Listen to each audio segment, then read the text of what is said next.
Ang salitang eschatology po is study of the last things, mga bagay na magaganap po sa huling panahon. Marami po ang gustong pakinggan ito, maraming gustong malaman kung ano ang mangyayari po sa mga huling kapanahunan ng mundo. Kung mahilig po kayo sa last things, last days, end times, biblical prophecies, marami po kayong mababasa at mapapanood na nakalagay po sa Bible na magaganap sa mga huling kapanahunan. Gaya ng lagi kong sinasabi sa mga bawat video na re-release natin, sapagkat ang salita ng Diyos ay maaasahan panghahawakan. Lahat po nakalagay dito ay tugma sa kasaysayan natin. Lahat din na magaganap dito ay nakalagay rin mga kapatid sa mga prophecies na nakalagay po sa Bible. Isa na po dito mga kapatid yung napanaginipan ni Propeta Daniel sa Daniel chapter 7. Yung 4 na halimaw na lumitaw po sa kanyang panaginip at pinaliwanag, sapagkat ito yung mangyayari po sa mga huling kapanahunan at ang mga nangyari po sa kasaysayan ay nakalagay po sa Daniel chapter 7. Daniel chapter 7 verse 1. Noong unang taon ng paghahari ni Belshazzar sa Babylonia, nagkaroon ng mga pangitain si Daniel sa kanyang panaginip. Ito ang panaginip na kanyang isinulat. Daniel chapter 7 verse 2. Isang gabi may nakita akong pangitain sa isang malawak na dagat na hinahampas ng malakas na hangin mula sa 4 na direksyon. Mula sa dagat ay biglang lumitaw ang 4 na magkakaibang hayop. Daniel chapter 7 verse 4, ang unang hayop ay parang leon, pero may pakpak ng agila. Kitang-kita kung pinutol ang kanyang pakpak.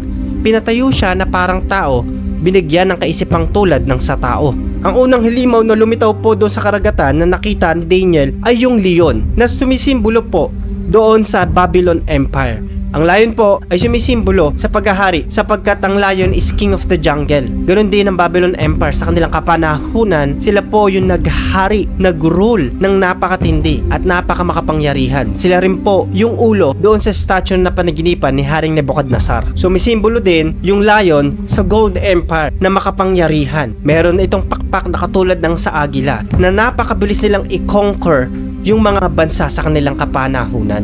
Tingnan nyo maigi kung gaano kagiting at kalakas yung leon, kung paano niya kainin yung kanyang prey. Ganon din mga kapatid, yung agila kung gaano kalakas, lumipad at kabilis pong mag-capture ng kanilang mga kakainin at kanilang mga dadagitin. Ganon din po yung sinisimbol ng kaharian ng Babylonia that time.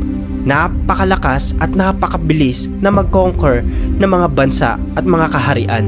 Kahit gaano siya makapangyarihan at kabilis mag-conquer, hindi po nagtagal din ang kahariang ito. Doon po sa panaginip ni Daniel, pinutol po yung pakpak at merong pumalit. Daniel chapter 7 verse 5, ang pangalawang hayop ay parang oso na nakatayo siya sa dalawang hulihang paa. At may kagat siyang 3 tadyang. May tinig nagsasabi sa kanya, sige, magpakasawa ka sa karne. Second is bear, or yung oso, kumakatawan po sa Silver Kingdom, dun din sa napanaginipan ni Nebuchadnezzar. At yung oso at chess empire po na ito yung Medo-Persia. Ang oso ay sumisimbolo sa napakalaki, large ruled nations. Ang silver or yung tinatawag na chess empire, yung Medo-Persia. Natalo niya ang Babylonia, ang Lydia at ang Egypt.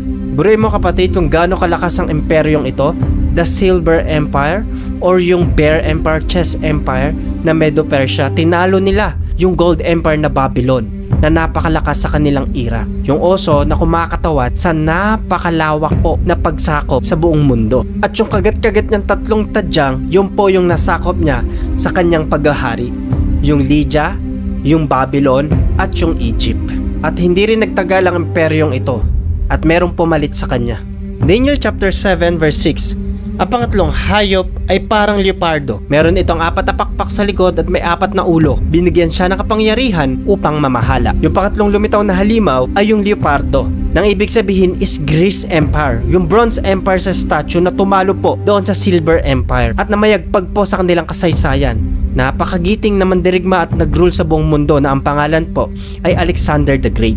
Ang 4 na pakpak at 4 na ulo ay sumisimbolo sa 4 na general ni Alexander the Great. Si Cassander, si Ptolemy, si Lysimachus at si Seleucus. Ang leopardo ay sumisimbolo sa napakabata at napakagaling pagdating po sa pakikipagdigma sa pamamagitan at pag-rule ni Alexander the Great na may kasamang 4 na general na sumisimbolo rin po yung pakpak at 4 na ulo ng leopardo na napakabilis po nilang i-conquer ang mga kaharian. isang batang mandirigma na namayagpag at naghari sa kanyang kapanahon at gumawa ng kasaysayan. Kung mapapansin mo kapatid, yung nakalagay po sa history na pinag-aaralan natin ng elementary, high school at college ay nakalimbag po dito sa Biblia at matagal nang nakasulat at naganap po ito at nakalagay po sa kasaysayan ng mundo. Pagkatapos ng Bronze Empire, merong pumalit po. Ito yung pang-apat na halimaw. Daniel chapter 7 verse 7, ng gabi ring iyon, nakita ko sa aking pangitain ang ika-apat na hayop. Nakakatakot itong tingnan at napakalakas.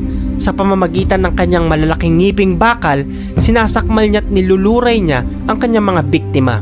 At kapag may natitira pa, ay tinatapak-tapakan niya. Kakaiba ito sa 3 hayop at 10 ang kanyang sungay. Sa pang-apat na halimaw, lumitaw po ang nakakatakot at napakalakas na halimaw. Kakaiba raw po ito doon sa 3 nauna. Kakilakilabot, malakas, makapangyarihan, merong ngipin na bakal na sumisimbolo sa Roman Empire o yung tinatawag na Iron Kingdom. Ang 10 sungay sumisimbolo sa divided Europe. Nakalagay ito sa chapter 7 verse 24 ng Daniel.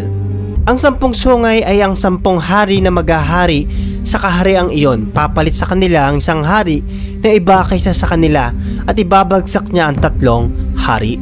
Ang kahariang ito ay huling hari bago ang kaharian ng Diyos na nakalagay po sa Daniel chapter 7 verse 8. Habang tinitingnan ko ang mga sungay, nakita kong tumutubo ang munting sungay at nabunot ang 3 sungay.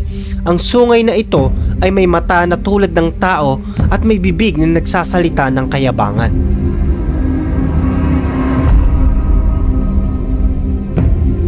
Yung sungay na tumubo at pagkatubo niya ay merong 3 sungay na nawala at ang sungay na ito ay may mata at may bibig na nagsasalita ng kayabangan. Yung mata na ito at yung itsura ay mukhang tao. Yung 3 sungay na napasuko nung isang tumubong sungay ay nangangahulugang bansang Heruli, Vandals at Ostrologoths. Tingnan mo kapatid, sino kaya yung maliit na sungay na sumulpot na nagsasalita ng kayabangan? Napakayabang ang sabi ng Biblia at nakapagpasuko agad ng 3 kaharian o ng bansa.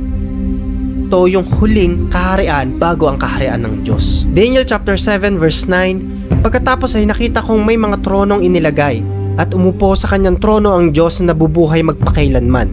Nakakasilaw ang kanyang damit at buhok dahil sa kaputian. Nagliliyab ang kanyang tronong may mga gulong at mula sa kanya ay umaagos ang apoy. Milyon-milyon na mga naglilingkod sa kanya. Handa na siyang humatol kaya binuksan ang mga aklat. Kung mapapansin nyo mga kapatid, naganap na yung mga nakalagay po sa propesiya dito sa Daniel chapter 7. Isa na lang ang hinihintay natin, yung kaharian ng Diyos, yung darating na nagliliyab ang sabi ng Bible. Kasi doon sa verse 11 ng Daniel chapter 7, basahin po natin. Patuloy kong tinitingnan ang sungay dahil sa naririnig kong pagyayabang nito, hanggang sa nakita kong pinatay ang ika-4 na hayop. Inihagi siya sa apoy at nasunog ang kanyang katawan. At ang natitirang 3 hayop ay inalisan ng kapangyarihan, pero hinayaang mabuhay ng maigsing panahon. Pagkatapos nakita ko ang parang tao na napaligiran ng ulap. Lumapit siya sa Diyos na bubuhay magpakailanman. Pinarangalan siya at binigyan ng kapangyarihang maghari. Naglingkod sa kanya ang lahat ng tao sa iba't ibang bansa, lahi at wika. Ang paghahari niya ay walang hanggan at walang makakapagpabagsak ng kanyang kaharian. Ito yung hinihintay natin sa panahon natin. Nasa huli na po tayong yugto ng mundo. Kaya mga kapatid, ng Panginoong Hesus, bumaba at nagkatawang tao, siya po ay naghari na sa puso natin, sa puso ng bawat tumanggap sa mga mananampalataya ng Panginoon. At hinihintay natin yung paghaharing darating na ipapakita po sa kinapan. Ito yung kanyang pagdating. Sa ating pinag-aralan, darating rin yung time na i-end ng Panginoon at wawakasan niya ang pagkakaroon ng digmaan sa mundo. At sa pag-end niya, sa huling magaganap po sa propesiya, dito na po maghahari ang kaharian ng Diyos. Malapit na po tayo sa pagdating ng Panginoon. Handa ka na ba? Kung handa ka na mga kapatid, nais mo ba natanggapin ang Panginoong Hesus bilang Diyos at tagapagligtas ng iyong buhay? Tayo manalangin. Panginoon, salamat po sa napakinggan namin.